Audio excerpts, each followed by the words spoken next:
On this episode of Postcards. I realized I had a real passion for it, and it was the only thing I really loved to do. So I knew I was an artist because I needed to be one. People say photography is, free and easy, and if that's the case, then I do it wrong. I look at our life and I really think of how God has blessed us, and it's been great. And through all that, we like to bless others.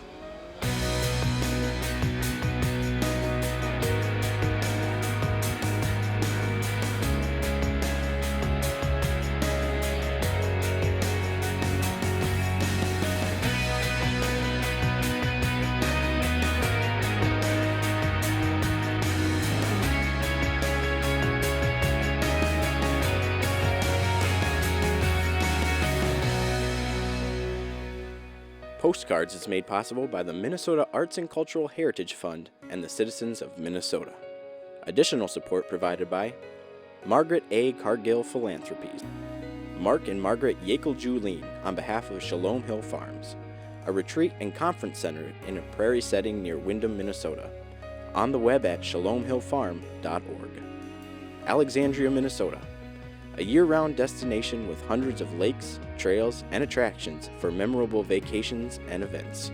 More information at explorealex.com.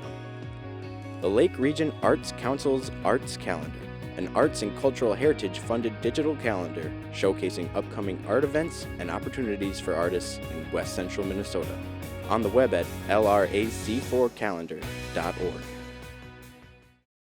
I got started as an artist by growing up in very many different places. I became very eclectic that way, and at first I was in sports, found out I hated sports, and then I got in trouble in high school and middle school for drawing on people with a Sharpie. So it was always just doodling to me. It was never art until I graduated and came here that I realized I had a real passion for it, and it was the only thing I really loved to do. So I knew I was an artist because I needed to be one.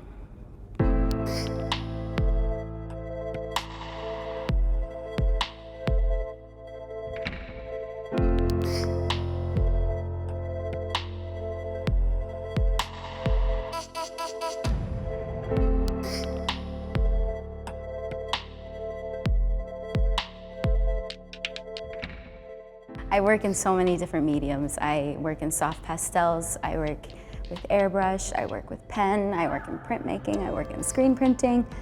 When I was younger, I got so upset that I wasn't just good at one thing, because I wanted to be exceptionally good at one thing, and then I felt like I'd be good, but I was pretty good at every little thing. I could create what I needed to. I could create something that I was proud of out of whatever material I had. I usually just focus on creating things that I'm emotionally drawn to. I create a lot of animals because, like I said, I was alone a lot, and in a rodeo family, I went and played and sang with the horses and the cows. And then as I got older, I just always had a kinship with animals, and I realized that. So when I got into school, they were the first thing that I loved to draw.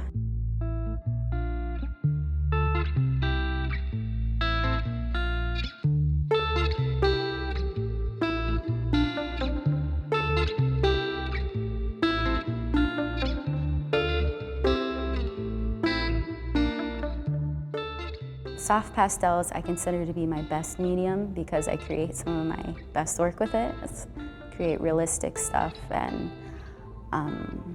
focus on the coloring and the way the body forms and the way the fur lays over the body beneath it. It's very fun to be so in-depth because I use my fingers for the soft pastels, so I'm really interacting with the art in a way that I can't really in others.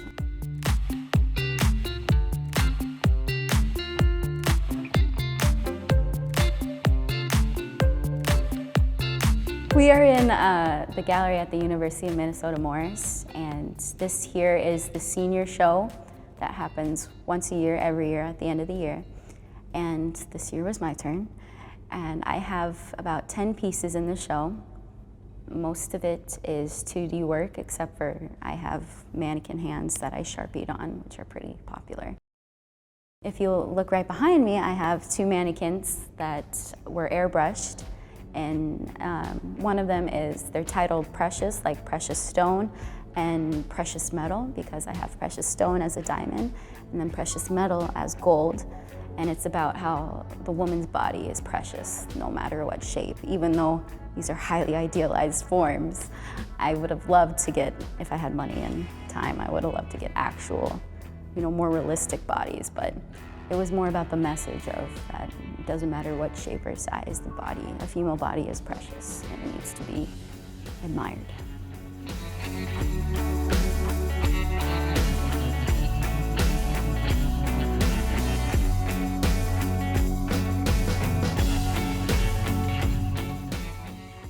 Upstairs, I have 4 mannequin hands, and they're about expectations and people's immediate reactions to tattoos on a person's body. There's 2 lighter hands and there's 2 darker hands, and the lighter hands are titled I'll Pray For You, and the darker hands are titled Pray For Yourself.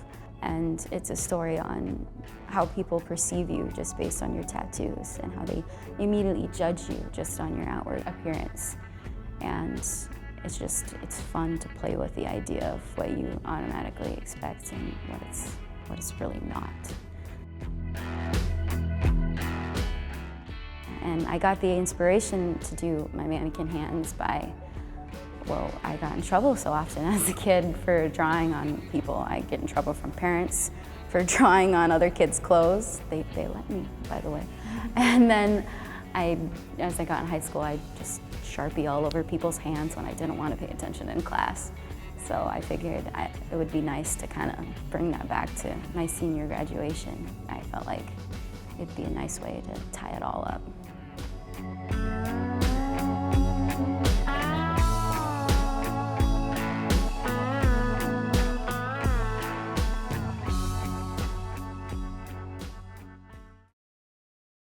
These 4 years at the University of Minnesota Morris have taught me so much, more than the $30,000 student loan really amounts to, but it really let me try a bit of everything, try all the mediums, and then learn from professionals about why some piece isn't working or why it is working. And this kind of education, even though in high school, before I graduated high school, I was offered to go work as a tattoo apprentice in Colorado from a friend of a friend, but I turned it down because I knew I needed my education. I wanted to be a better artist. I wanted to understand how art works, how the world works with art, and that's really what it did.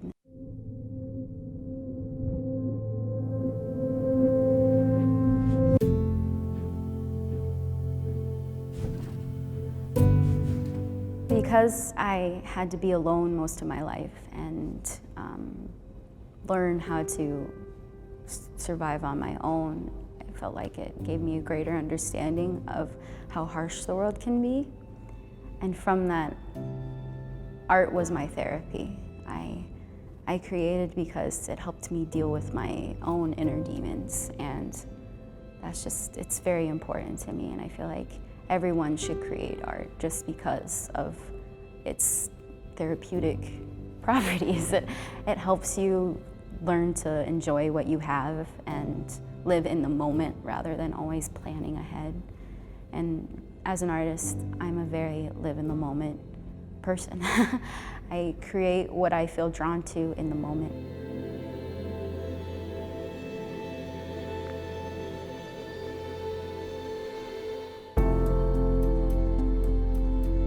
I don't make long plans.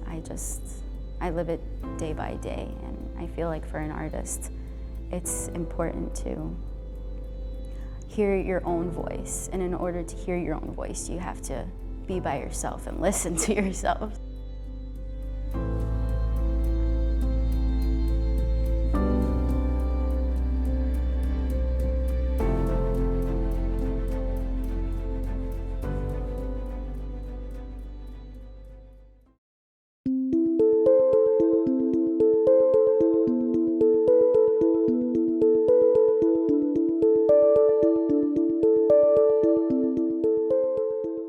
I never decided to be a photographer, it just was. I think photography chose me rather than the other way around. But that's the way it is with most things, isn't it?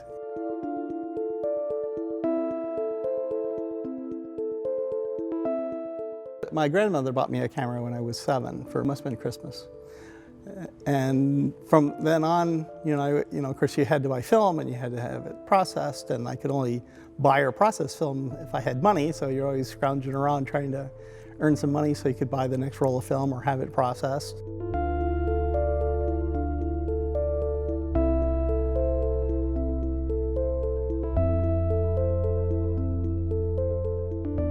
The military gave me the opportunity to travel many places that I would not have otherwise had the opportunity to go, and most people really don't have a desire to go, but it was an interesting education. They sent me to Saudi Arabia, where photography was not legal for people who were not from Saudi Arabia. It was a much different culture. There was all these amazing scenes that you really were not supposed to photograph.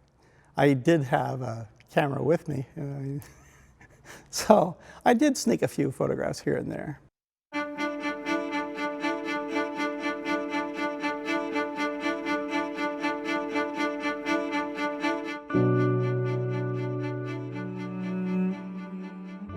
I take pictures of anything that catches my eye. I have what you would call it, a gift or perhaps a curse, in that I see photographs. I see photographs all the time.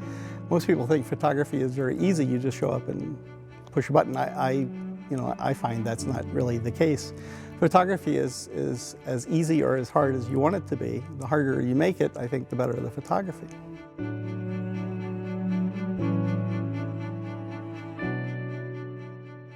I'm always trying to calculate the best time of day to take a given photograph. For example, at the Stav Church, the sunlight comes straight through the stained glass above the altar at certain times on certain days of the year, and I just made sure I was there. And primarily, I wanted to throw color on the floor, from the stained glass, from the sunlight going through the stained glass and putting color on the floor. So I arranged to be there on a day and a time when I knew the sun would be coming straight through the sun, basically mid-January, because the sun's low in the sky and so forth. But yeah, I worked pretty hard at it. People say photography is free and easy, and if that's the case, then I do it wrong.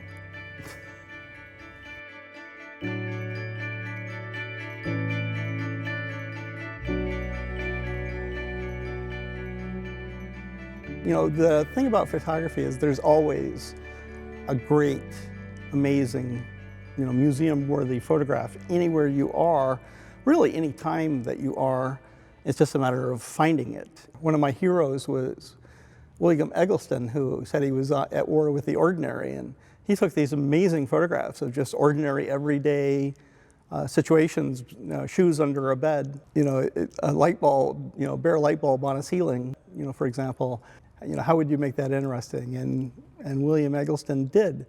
Robert Frank, the Americans, he traveled across the country just taking photographs of ordinary Americans doing ordinary things, and that's largely what I do.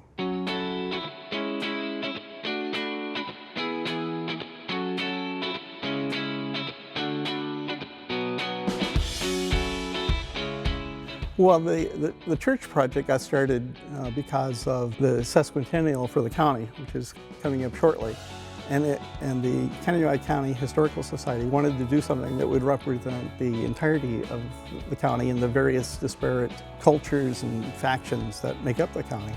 And so I think the decision was made to focus on churches, because churches are a cross-section of the entire county, from the mosque in Willmar to some of these old churches and the stories that these old churches have, like Calvary or Vingy or Bethel, and it's an amazing story, and it's a story worthy of being told.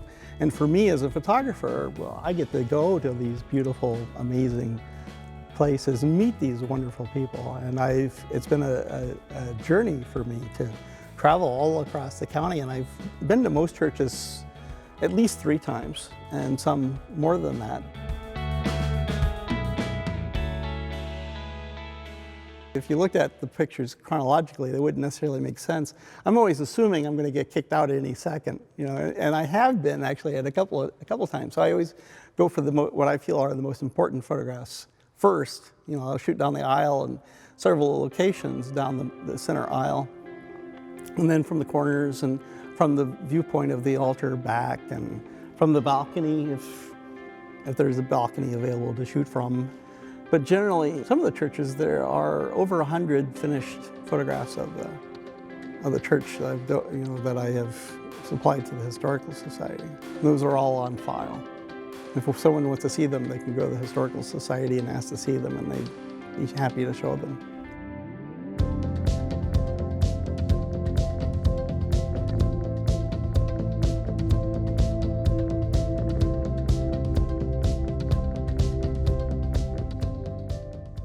We have all these churches and all these different points of view in just this little county alone. And it's the diversity and the diversity in both the approach to faith and the approach to architecture, you know, is very amazing and heartening, and I think that's, you know, kind of in some ways the story of this country. We're a melting, you know, they say we're a melting pot, more of a stew, really. But you have all of these different points of view, and they're all represented in the architecture and in the faith expressed, and we all manage to get along most of the time. So, but you know, it also goes to mutual respect.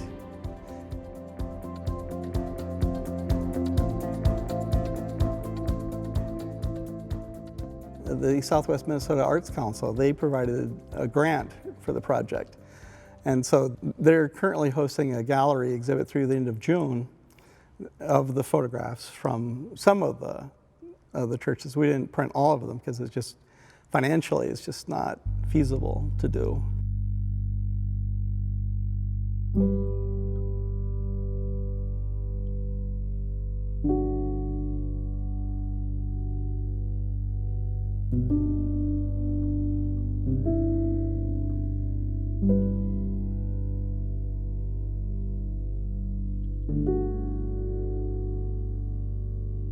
Photography, is a passport in a lot of ways to a lot of places that you otherwise wouldn't necessarily go. It also, Diane Arbus, I believe it was the person who said a camera is a device that teaches you to see without a camera.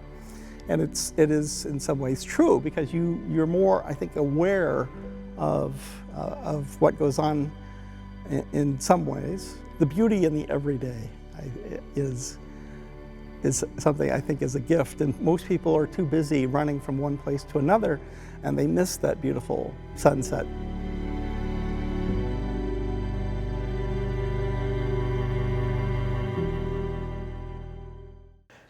I was going to show you that this kind of covers my lifespan here, you know, from an old phone to a new phone. And where do we want to go from here? This was the old hand crank, and party lines were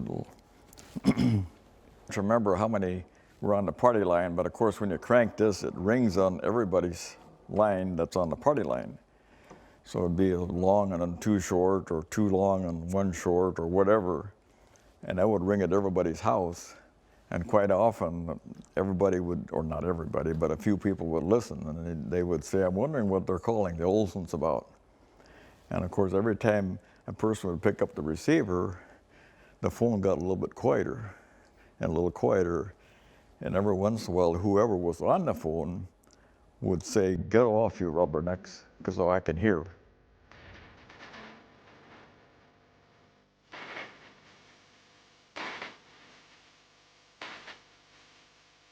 We call it stuff. And a lot of it's old stuff. And we live on a hobby farm.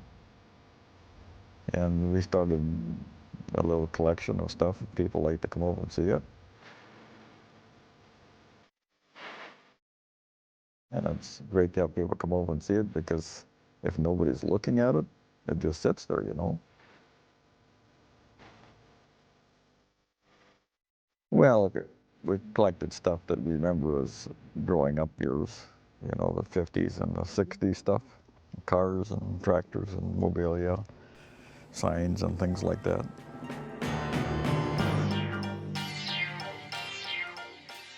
Well, I grew up on a farm, and I liked stuff that I could drive, and I liked mechanical stuff. And I used to help my dad do things, fix things, and I enjoyed that.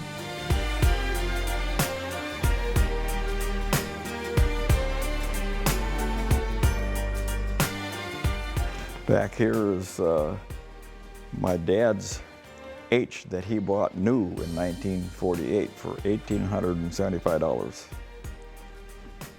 It has the original tires on it, and he was very particular that the tractor be inside whenever it was not in use.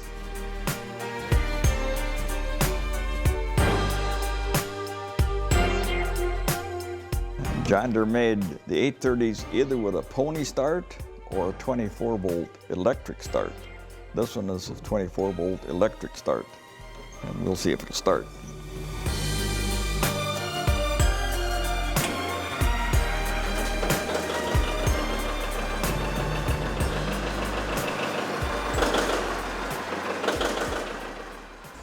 Well, we started collecting, I suppose, 35 years ago, and when we started, we really didn't have a plan to collect. Our first thing was we bought a '56 Ford, because that was my first new car, and it all kind of got started that way. And it's exclusive with Ford in its field. But get the full story at your Ford dealers.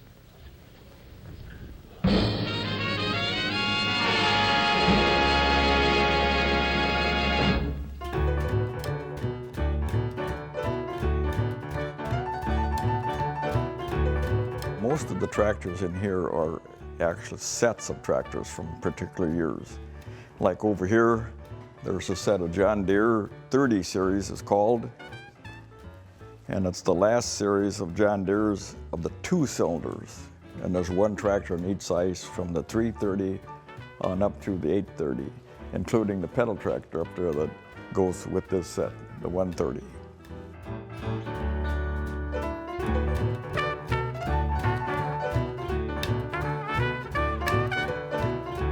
And in the front here is homemade stuff that I have made over the years, starting when I was growing up on a farm. The oldest one here is this little John Deere tractor that I built when I was 14 years old. And I was 10 years old before we got electricity on the farm. So when we got electricity on the farm, then Dad put an electric motor on Mom's washing machine. And in that little John Deere tractor is the Briggs & Stratton motor that came off of Mom's washing machine.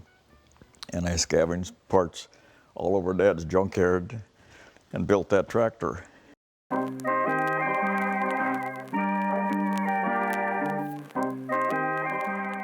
Well, when we have people coming looking at the stuff in the way that they think it's kind of neat, because there's usually something that everybody likes. If they don't like tractors, they like cars. If they don't like that, they like a sign or whatever. And it usually brings back memories from their childhood. As far as preserving, I think it's nice because it keeps history alive. And usually as people get a little older, they enjoy history. When they're kids, they throw history away, but when they get a little older, they go back to history. I would think or hope that they have a bigger appreciation for the past and how we got to where we are today. Because all of these were stepping stones to getting to where we're at now.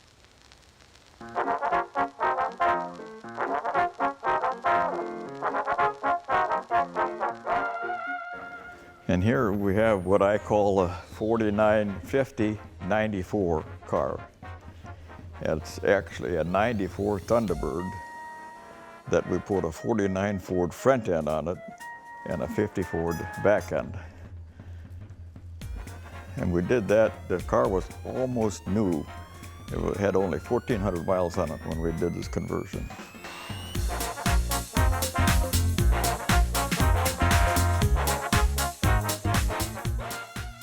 And in 1956, this was the only ambulance in Alexandria, Minnesota. Anderson Funeral Home bought this new in '56. The funeral home had the ambulance service, and later when they got out of the ambulance service, they donated this to the speedways, and then they used it until it became obsolete.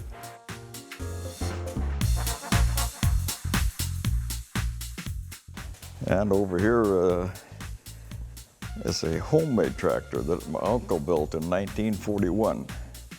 That was during the war when it was hard for farmers to get tractors, and a lot of them couldn't afford tractors, so he built his own tractor. He used a 1925 Dodge car engine and transmission, and behind that he put a 5-speed truck transmission, and then the truck rear end. And this was his only farm tractor for 5 years. He did all the farming with that, plowing, disking, everything. I actually have my old Cushman scooter that I had growing up. I bought it back after a few years ago from the guy that bought it from me. It was sitting in an old farmyard grove out here, and I got it back and restored it. But this is the one I had as a kid. It's a 1953 Cushman scooter.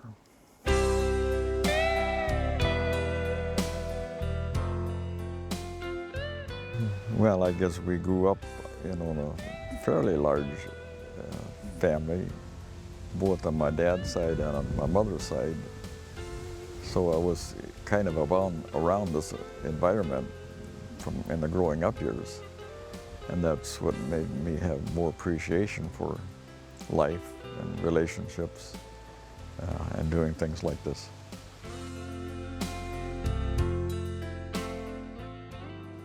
I look at our life and I really think of how God has blessed us, and it's been great. And through all that, we like to bless others.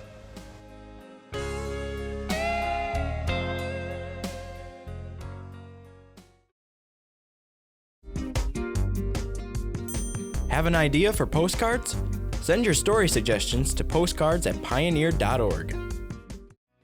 Postcards is made possible by the Minnesota Arts and Cultural Heritage Fund and the citizens of Minnesota. Additional support provided by Margaret A. Cargill Philanthropies, Mark and Margaret Yackel-Julien on behalf of Shalom Hill Farms, a retreat and conference center in a prairie setting near Windham, Minnesota. On the web at shalomhillfarm.org. Alexandria, Minnesota, a year-round destination with hundreds of lakes, trails, and attractions for memorable vacations and events. More information at explorealex.com. The Lake Region Arts Council's Arts Calendar, an arts and cultural heritage funded digital calendar showcasing upcoming art events and opportunities for artists in West Central Minnesota. On the web at lrac4calendar.org.